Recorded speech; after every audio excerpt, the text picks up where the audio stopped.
నమస్తే అండి. నేను మీ భవానీ కుస్మాని. నేను బాగున్నాను. మీరు బాగున్నారనుకుంటున్నాను. అందరం బాగుండాలని ఆ సూర్యభగవానుడిని వేడుకుంటున్నానండి.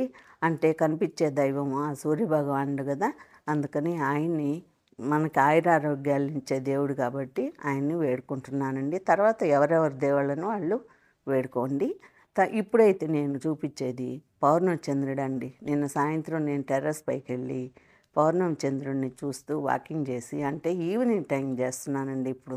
మార్నింగ్ అయితే నాకు కొంచెం ఇబ్బందిగా ఉంటుంది. ఎండకి వాక్ చేయలేకున్నాను. అందుకని ఈవినింగ్ పోతున్నాను. చల్లగా గాలి ఉంటుంది. ఇక పైన మనుషులు కూడా అందరూ వచ్చి పైనే కూర్చుంటున్నారండి. ఈ వేడికి ఉండలేక. అంటే కొంచెం పైన ఉంటే కొంచెం గాలి చల్లగా ఉంటుంది కదండి. అందరూ వచ్చి అక్కడ కూర్చుంటారు. నేనైతే అట్లా వాకింగ్ చేసుకుంటూ ఫుల్ మూన్ని ఫోటో తీశానండి. ఆ ఫోటో కూడా మీకు పెట్టాను చూస్తారని. ఇక కిందకొచ్చి స్నానం చేసేసి పక్షులకైతే పొద్దున్నే కొంచెం గింజలేసి వచ్చేస్తానండి. వాకింగ్ అయితే చెయ్యను. ఇప్పుడైతే కిందకొచ్చేసి స్నానం చేసేసి ఇంక దేవుడికి దీపం వెలిగించేసి దీపారాధన చేసి తర్వాత పూజ చేసి ఇక నేనైతే బ్రేక్ఫాస్ట్ వరకు మా కోడలు చూసుకుంటుంది కాబట్టి ఇక నేను లంచ్కి నేనే ప్రిపేర్ చేయాలండి. కర్రీ చేయాలి కదా. అట్లాగే మా వాడు ఏమంటే ఈరోజు తొందరగా వెళ్ళిపోవాలమ్మా, నేను 10:30కే వెళ్ళాలి ఆఫీస్కి అన్నాడు. ఇక హడావుడిగా వంట చేయడానికి అంటే ముందే ఆర్డర్ పెట్టానులేండి. రాత్రి ఆర్డర్ పెడితే బెండకాయ పులుసు చేద్దామని చెప్పని బెండకాయలు. మాకు కొంచెం పులుసులు అట్లాంటివి ఇష్టం అండి. వెజిటబుల్స్ ఎక్కువ తింటాం మేము. తర్వాత ఈ పులుసులు మామూలుగా ఊరికనే మసాలా లేకుండా కొంచెం అల్లం వెల్లుల్లి వేసి కూరలు అట్లాంటివి కొంచెం ఇష్టం అండి. రసం పెట్టుకున్నప్పుడు అట్లాంటివి చేస్తాను. రసం లేకుండా ఓన్లీ పచ్చడి అట్లాంటివి ఉన్నప్పుడు ఇట్లా పులుసులు అట్లాంటివి చేస్తామండి. ఏదైనా ఒక కూరే, ఇంకా పచ్చడి పెరుగు రసం అవి కామన్ కాబట్టి అవి లెక్కలోకి రావండి. ఇప్పుడైతే దేవుడికి నేను పూజ చేసేసుకొని అంతా అయిపోయిన తర్వాత ఇక పిల్లలైతే తినేసారండి టిఫిను. నేను వచ్చి 2 దోస పోసుకొని నేను తినేసేసి ఇక ఉంటాయి కదండి, నాకు ట్యాబ్లెట్లు ఉన్నాయండి, బీపీ షుగర్ ట్యాబ్లెట్లు. ఎందుకంటే మా అమ్మ ఆస్తి ఇచ్చింది, ఒకటేమంటే మా ఆయన ఇచ్చాడు. బీపీ మా అమ్మ ఇస్తే మా ఆయన షుగర్ ఇచ్చాడు. అట్లాగే స్ట్రెస్ వల్ల కూడా వస్తాయండి, తిన్నందువల్ల రాదు అని నాకు బాగా అర్థమైపోయిందండి. డాక్టర్లు కూడా అదే చెప్పారు. తర్వాత ఈ స్ట్రెస్ ఎవరికైనా కామన్ అండి. మన అనుకున్నోళ్ళు లేనప్పుడు స్ట్రెస్ ఉంటుంది ఖచ్చితంగా. అట్లాగా నాకు ఇద్దరు ముఖ్యమైన వాళ్ళండి. అందుకని అందరికీ ఒక చేయి పోయింది అని అంటారు, కానీ నాకు 2 చేతులు పోయినాయి అన్నట్టు అయిపోయిందండి నా జీవితం వెంటనే జరిగేసరికి. అందుకని ఇప్పుడు నేను నా వంట చేసుకుంటూ కొన్ని నా మాటలు కూడా మీకు చెప్తానన్నాను కదండి. అట్లాగే ఇప్పుడు బెండకాయ పులుసు కోసం ఆనియన్ కట్ చేసేసుకొని దాంట్లో ఆవాలు జీలకర్ర కొంచెం మెంతిపొడి వేసేసి ఎప్పటిలాగే పులుసు అండి. ఇవన్నీ మీకు చూపించినయే, కాకపోతే ఈ చూపిస్తా నా విషయాలు కూడా కొన్ని మీతో షేర్ చేసుకుంటే నాకు కొంచెం మనసు తేలిగ్గా ఉంటుంది అన్న భావంతో మీకు చెప్తుంటానండి. ఎందుకంటే మా వారు చనిపోయినప్పటి నుంచి ఇకన ఏదో అంటారు కదండి సామెత, ఎవరితోనో ఏ బంధం పోద్దానని. అట్లాగా కొన్ని బంధాలు ఒక్కొక్కరితో కొన్ని బంధాలు పోతుంటాయండి.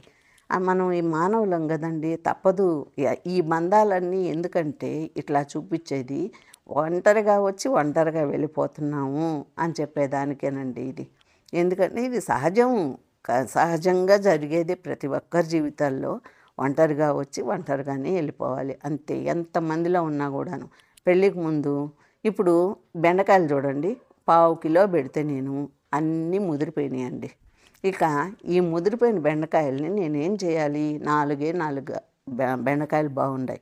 ఇక వెంటనే టకటక ఎగ్స్ వేసేసానండి. ఈరోజు బుధవారమే కదా, అందుకని అందరూ తింటారు కాబట్టి ఎగ్స్ పొయ్యి మీద వేసేసుకొని తర్వాత ఆ బెండకాయ పులుసు చేస్తున్నానండి. ఇప్పుడు చేసేటప్పుడు చెప్దామని అనుకొని ఆగాను. ఇట్లా అయిందండి. అనుకున్నది ఒకటైతే మళ్ళీ ఇంకొకటి ఇంట్లో రెడీగా ఎగ్స్ ఉన్నాయి కాబట్టి అవి ఉడికిచ్చేసేసుకొని పులుసు చేసేసాను. ఇంక మా వాడు కూడా ఓకే అన్నాడు. మామూలుగా అయితే నాన్ వెజ్ తీసుకుపోడండి, ఎగ్స్ వరకు అయితే ఓకే తీసుకుపోతాడు. చికెను అట్లాగా ఫిష్ అలాంటివి అయితే ఏం తీసుకెళ్ళాడు ఆఫీస్కి. ఇంకా పప్పు సాంబారు అట్లాంటివన్నీ తీసుకుపోతాడు, కానీ నాన్ వెజ్ అయితే తీసుకుపోడండి. ఆఫీస్కి. ఈ ఎగ్స్ కూడా అట్లాగే ఇద్దరు ముగ్గురికి పంపిస్తానండి. ఎందుకంటే ఆఫీస్కి వచ్చేవాళ్ళు అందరు షేర్ చేసుకుంటారు కదండి ఒకరికొకరు.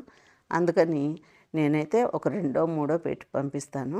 అట్లా షేర్ చేసుకుంటారు వాళ్ళు కూడాను తినే. ఇప్పుడు వచ్చే ఎగ్స్ అయితే మరి గోళీలండి. మీరు చూసారో లేదు, ఇప్పుడు నేను వేసి చూడండి, దగ్గరగా చూశారు కాబట్టి తెలవలేదు. గోళీలండి. అంతకుముందు మేము పిల్లలప్పుడు తినే ఎగ్గు ఈ రెండు కలిపితే ఒకటి కూడా అవ్వదండి, అట్లాగ ఉండేది. అప్పుడు మేము పిల్లలప్పుడు హాఫ్ ఎగ్ తినేటప్పటికే మాకు ఎక్కువ అనిపించేది. అట్లాంటిది ఇప్పుడు ఇంతింత గద్దు చిన్న పావురం గుడ్లు లాగా ఉన్నాయండి. ఇకైతే నాకు నాకు రోజు ఆరెంజ్ కానీ ముజాంబి కానీ తినాలండి. అప్పుడే నాకు బాగుంటుంది. నిన్న తిననందుకు మర్చిపోయానండి. నిన్న బీపీ ట్యాబ్లెట్ వేసుకోవడం మర్చిపోయాను. ఈ ఆరెంజ్ తినడము మర్చిపోయాను. ఈవినింగ్ అయ్యేసరికి నాకు తుమ్ములండి. నాకు ఇదొక జబ్బు. మా వారు చనిపోయినప్పటి నుంచి ఈ జబ్బు వచ్చేసింది. అంటే షుగర్తో పాటు ఇది కూడా వచ్చిందండి. ఈ రోజు ఈ ముజాంబి కానీ ఆరెంజ్ కానీ ఇవి మాత్రం అన్నం లేకపోయినా పర్వాలేదు కానీ 2 తినేసి అవి అట్లాగే ఉండమన్నా కూడా ఉండిపోగలను. అందుకని కంపల్సరీ ఆర్డర్ పెట్టుకుంటామండి ఇవి మటుకు. ఇక ఏ పండ్లు తిన్నా తినకపోయినా ఆరెంజ్ ముజాంబి అంటే ఇది బత్తాయి కాయలండి, అవి కంపల్సరీ నాకు ఉండాల్సిందే. ఇక అయితే నేను కాస్త వాటర్ కలుపుకొని ముందైతే విటమిన్ పౌడరు కలుపుకొని తాగానండి. డి విటమిన్ తక్కువ ఉందన్నారు, అందుకని ఆ పొడి రాసిచ్చారు. అంటే విటమిన్ పొడి కాదు, ప్రోటీన్ పౌడర్. అంటే ఇప్పుడు నేను నాన్ వెజ్ మానేశానంటే డాక్టర్ రాసిచ్చారండి. అందుకని ఆ ప్రోటీన్ పౌడర్ కాస్త కలుపుకొని తాగేసి ఏం ఉండదండి, కొంచెం పాలు స్మెల్ వస్తుంది అంతేగాని షుగరు ఏం ఉండదు, షుగర్ ఫ్రీ అంతే. ఇకైతే మా అబ్బాయి రెడీ అయిపోయాడు. ఇంకా టిఫిన్ అవన్నీ అయిపోయిన తర్వాత మా అబ్బాయి రెడీ అయిపోయాక మా కోడలు అన్నీ దగ్గరుండి అందిస్తుందండి. అదే నాకు ఒక్కొక్కసారి అనిపిస్తుంది, భార్యాభర్తల బంధం అంటే ఒక చిన్న బిడ్డలాగా దగ్గరుండి అన్నీ జాగ్రత్తలు చెప్పి ఇది తీసుకున్నావా అది తీసుకున్నావా అని చెప్పని గుర్తు చేస్తూ ఉంటుంది మా వాడికి బాగా జ్ఞాపక శక్తి అండి. ఇప్పుడు ఎక్కడ ఇవన్నీ అడుగుతూ ఉంటే అసలు మర్చిపోతాడేమో అనిపిస్తుంది నాకు. ఎందుకంటే మాకు రెడీ అన్నీ చెప్తాడు వాడు. ఇది తీసి పెట్టుకున్నారా అది తీసి పెట్టుకున్నారా, ఎక్కడికన్నా పోతుంటే మమ్మల్ని ప్రిపేర్ చేసేవాడు. ఇప్పుడు మా కోడలు వచ్చి మా అబ్బాయికి చెప్తుంటుంది, మామ అంటుందండి మా కోడలు మా అబ్బాయిని. అది ఎట్లా అంటే మా కూతురు బిడ్డలు అంటారు అట్లాగా. అందుకని ఈమెకు కూడా అట్లాగే అలవాటైపోయింది మామ అనేది. అట్టే పిలుస్తుంది అండి. బాగుంటుంది నాకు కూడా వినడానికి. తర్వాత ఇప్పుడైతే గిఫ్ట్ ఆర్డర్ పెట్టామండి. ఈ గిఫ్ట్ చూడండి బాగుందా, మీకు నచ్చిందో లేదో. అంటే అది ఒకరికి ఇవ్వాలని చెప్పని పెట్టాం కదండి, అందుకని తీయలేదు కవర్లోంచి. బాగుంది కదా ఆ గిఫ్టు. కాస్ట్ అయింది ఎందుకులేండి, కాస్ట్లీగానే ఉంది. ఎందుకంటే దగ్గరగా చూస్తే చాలా బాగుందండి. అది రాధాకృష్ణులు విగ్రహం అండి.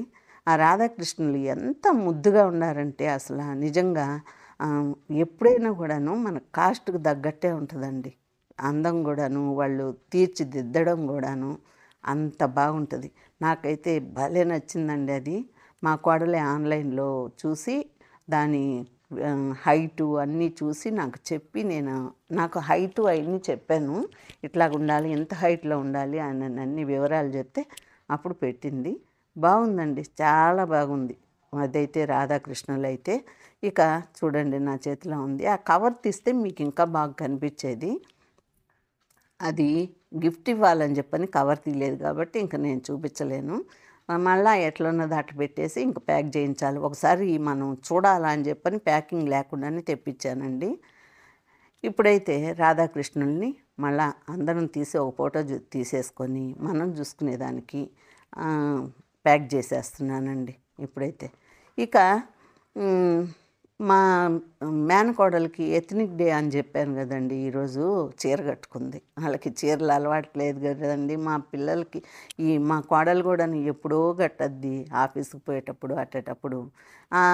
ఇంకా ఆ చీర కట్టుకోవాలి అన్న రోజు ఒక గంట ముందు రెడీ అవ్వాలండి పాపం వాళ్ళు. అందుకని సరే వాళ్ళు గంట ముందు రెడీ అయినా కూడాను బాగా కట్టుకుంటారండి. కానీ నాకు ఎంత టైం ఉన్నా కూడాను చీర కట్టుకోవడం మటుకు ఎప్పటికి రాదండి. ఏదో ఉదరాబదరా అట్లా కట్టేసుకుంటుంటాను. సరే ఇంకా ఎట్లా అయిపోయింది కదండీ! ఎంతకాలం గడిచిపోయింది. ఇంకెట్లా గడితే ఏముందిలేండి ఇంకా. ఇక మా అమ్మ అంటే ఆఫీస్‌లోనే ఇంక భోజనాలు అయన్నీ ఈరోజు అందరూ అట్లాగే వస్తారు ఎత్నిక్ డేకి పిల్లలు గూడాను. అంటే శారీస్‌లో అట్లాగా వచ్చి ఇంకా వాళ్ళు ఆల్రెడీ నాకు ఫోటో గూడా పంపించేసేసింది. ఇకైతే నేను ఇంకా ఆమెని పంపిస్తున్నాను బాయ్ జెప్పి. ఇంక నేను వాళ్ళ అమ్మ తర్వాత అమ్మలాగే గదండీ! మేనత్తను గదా! పుట్టినప్పటి నుంచి నా కళ్ళ ముందే పెరిగారు వాళ్ళు పిల్లలు.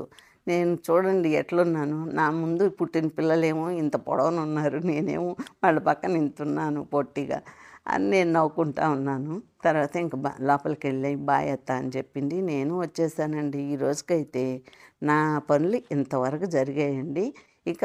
ఇంక నుంచి మాకు మధ్యాహ్నం ఇంక భోజనాలు, ఇక నా బట్టలున్నాయి గదండీ! వాటికి గంజి పెట్టుకోవాలా. ఇప్పుడు కాటన్ శారీస్ కదండీ కట్టుకునేది. అందుకని ఈ రోజుకైతే ఈ వీడియో ఇంతేనండి. ఉంటానండి.